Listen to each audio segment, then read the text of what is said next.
నమస్తే ఫ్రెండ్స్, నేను మీ స్వర్ణ. Welcome back to Swarnasri kitchen. ఈరోజు స్పెషల్ అమేజింగ్ ఆలు మేతి చికెన్ కుర్మా. ఇది మీరు ఒక్కసారి టేస్ట్ చేస్తే మళ్ళీ మళ్ళీ చేసుకొని తింటారు. చాలా బాగుంటుంది. ట్రస్ట్ మీ, ముఖ్యంగా చపాతీల్లోకి అయితే చాలా అంటే చాలా బాగుంటుందండి. ఎప్పుడైనా చపాతీస్ చేసుకున్నప్పుడు ఈ రెసిపీని ట్రై చేసి చూడండి, ఎంత ఇష్టంగా తింటారో. ఇంకెందుకండి ఆలస్యం, ప్రాసెస్లోకి వెళ్ళిపోదాం.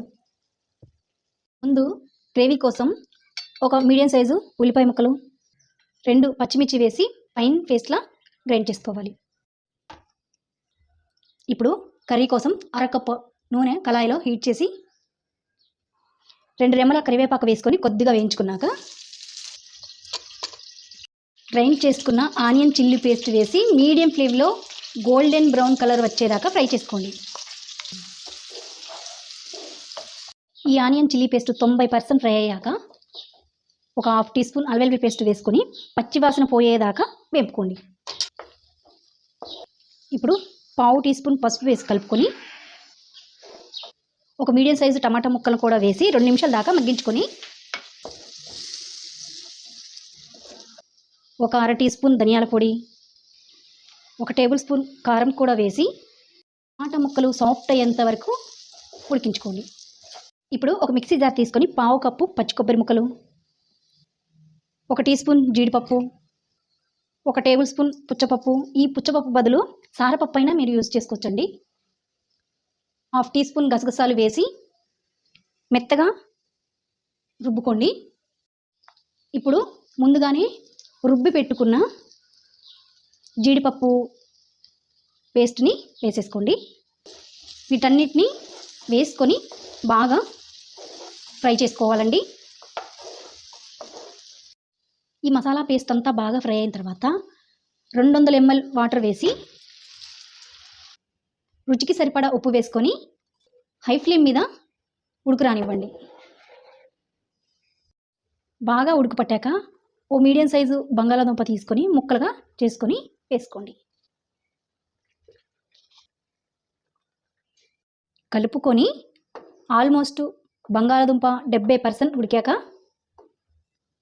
గంట సేపు ఉప్పు, పసుపు, కారం, అల్లం వెల్లుల్లి పేస్ట్ వేసి కలిపిన పావు కిలో చికెన్ వేసి హై ఫ్లేమ్ మీద వండుకోండి.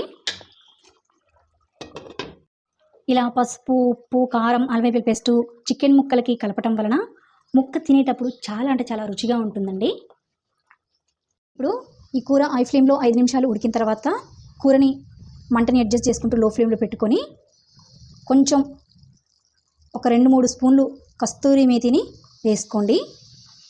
ఇందులోనే 2-3 స్పూన్లు కొత్తిమీర ఆకులను కూడా వేసి అలాగే ఒక ½ టీ స్పూన్ వేయించిన గరం మసాలా పొడి వేసి బాగా కలిపి లో ఫ్లేమ్లో పెట్టి మరొక 2-3 నిమిషాలు ఉడికించుకోవాలి.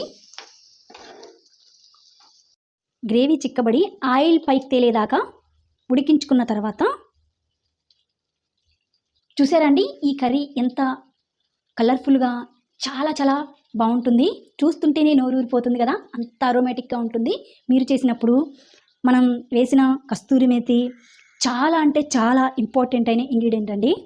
ఈ రెసిపీ చాలా చాలా టేస్టీగా అయితే ఉంటుంది. మనం వేసుకున్న కస్తూరి మేతి అలాగే కొత్తిమీర కూడా వేసుకున్నాం కదా లాస్ట్లో, చాలా టేస్టీగా ఉంటుంది. అన్నీ వేసి నన్ను వేసి చూడని ఉప్పే కాదండి, ఇలా కస్తూరి మేతి కూడా అప్పుడప్పుడు అంటూ ఉంటుందన్నమాట. సో ఈ గ్రేవీ అంతా కూడా ఇలా చిక్కబడిన తర్వాత ఇప్పుడు స్టవ్ ఆఫ్ చేసేసి లాస్ట్లో 1 స్పూన్ కొత్తిమీర తరుగుని వేసేసుకొని మనం సర్వ్ ఆఫ్ చేసేసుకోవడమే. చాలా చాలా రుచిగా ఉండే మన చికెన్ మెంతి కూర అయితే రెడీ అయిపోయింది. నేను చెప్పినట్లుగా ఒక్కసారి చేసి చూడండి, మీరే అంటారు సూపర్ అని. సో ఈ రెసిపీ నచ్చితే లైక్ చేసి మీ ఫ్రెండ్స్కి షేర్ చేయండి. అలాగే ట్రై చేసి మీకు ఎలా కుదిరిందో నాతో షేర్ చేసుకోగలరు.